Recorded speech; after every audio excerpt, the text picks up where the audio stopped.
21. The Tomb of Silence, Persia's living burial. In ancient Persia, under the rule of the Achaemenid kings, a special punishment was reserved for those accused of lying to the throne, a crime seen as a violation of cosmic truth, or asha. Rather than a simple execution, the condemned were placed in what chroniclers called the House of Silence. It was a small, underground stone chamber with an air hole, bread, and water. The victim was sealed inside, alive, left to die slowly in darkness and solitude.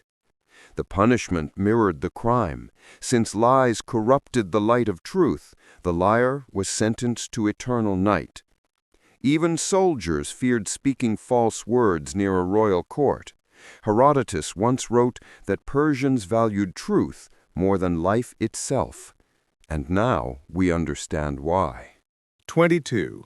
The Iron Maiden, a myth born of fear.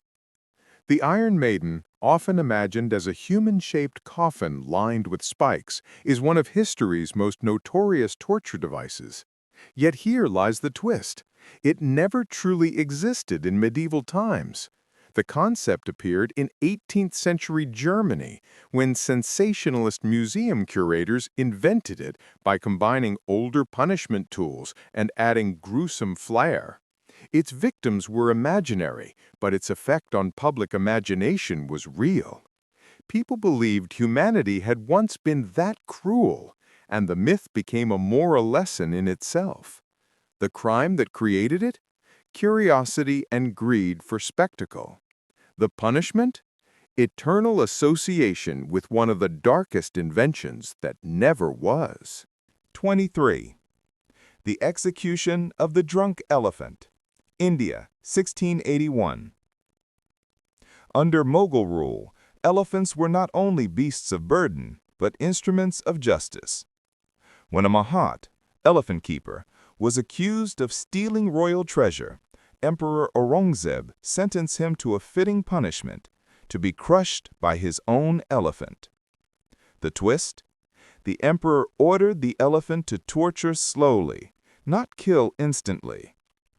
In front of horrified crowds, the elephant was trained to press gently, then harder, crushing bones one by one. To Aurangzeb, it was not cruelty, it was order. Justice had to be seen, felt, and heard. The empire ran on fear, and elephants were the trumpets of its law. 24. The Wooden Horse of Stockholm, the Pain of Pride. In 17th century Sweden, soldiers guilty of arrogance or drunkenness faced a peculiar public punishment, the wooden horse. A long wooden beam, sharpened like a blade, stood in the town square. The soldier was forced to straddle it, often for hours, while lead weights were tied to his legs. It symbolized humiliation, the proud man forced to ride pain itself. Some never walked again, their groins permanently damaged, yet commanders saw it as moral correction, not cruelty.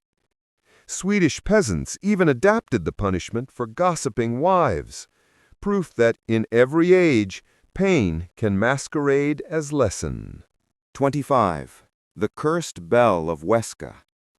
A medieval legend from Spain tells of King Ramiro II of Aragon, frustrated by rebellious nobles. He summoned them to build him a bell so large that it could be heard across the kingdom. When they arrived, he beheaded them one by one, arranging their heads in a circle like a bell. The head of the leading rebel was hung as the clapper. The punishment was both literal and symbolic, silencing treachery with its own voice. Historians debate its truth, but in Huesca, the tale still echoes. The bell of heads became a warning that the sound of disobedience would be paid for in flesh. 26. The Sin Eaters of Wales. In rural 17th century Wales, The church occasionally hired outcasts known as sin-eaters. When a person died, the sin-eater was summoned to the home. A piece of bread and a bowl of ale were placed on the corpse's chest. The sin-eater consumed them, symbolically taking the deceased's sins into himself. While not a crime in law, it was a moral crime in theology. The church condemned it as heresy. Many sin-eaters were later refused burial in consecrated ground. Their punishment was cosmic exile, bearing humanity's guilt, dying despised, and buried outside the village walls. 27. The ducking stool. Public humiliation for women. During the 16th to 18th centuries, women accused of gossip, scolding, or witchcraft faced a punishment both absurd and cruel, the ducking stool. They were tied to a wooden chair at the end of a long beam and repeatedly dunked into a river or pond. The idea was purification, washing away sin or cooling temper. Townspeople laughed and jeered while the victim gasped for air. In one documented case, a woman in Colchester died after too many immersions. The court declared her cleansed of life and vice alike. Even as late as 1809, English towns still kept ducking stools ready for troublesome wives. 28. Victorian crimes of decency.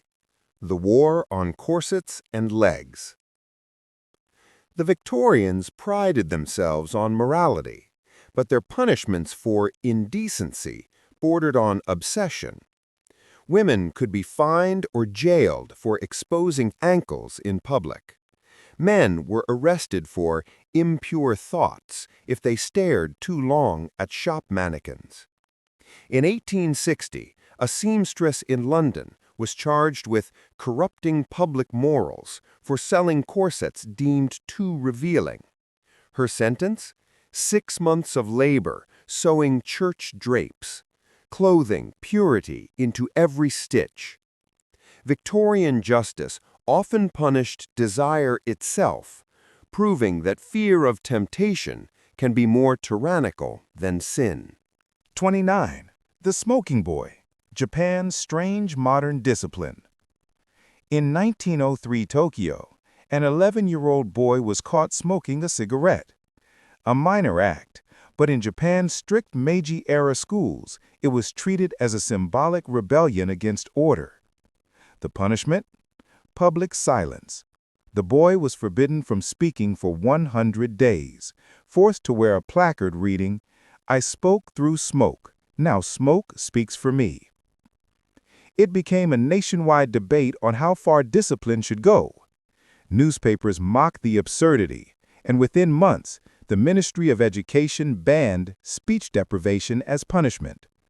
But for the boy, the damage was done. He never spoke again in public. 30. The radioactive thief. Soviet Union, 1958. In the Cold War's early years, Soviet workers in uranium mines were under strict orders: steal nothing, touch nothing. But one man from Kazakhstan pocketed a small glowing rock to show his family. Within weeks, his wife and daughter fell ill with radiation poisoning. When the KGB learned of it, he was tried not just for theft, but for endangering the future of the motherland. His punishment was both terrifying and poetic. Exile to a closed zone, a deserted settlement near the Semipalatinsk test site, where he was ordered to guard radioactive waste for life. He became the only man sentenced to a punishment that literally glowed in the dark. 31. The Trial of the Corpse Thief. London, 1832. Before anatomy laws permitted medical dissection, resurrection men stole corpses from graveyards to sell to doctors. When one thief, William Burke, murdered people to meet demand, the court decided on irony. After execution, his body was dissected in public. His skeleton still hangs today in the University of Edinburgh. Justice turned inside out. The criminal made anatomy.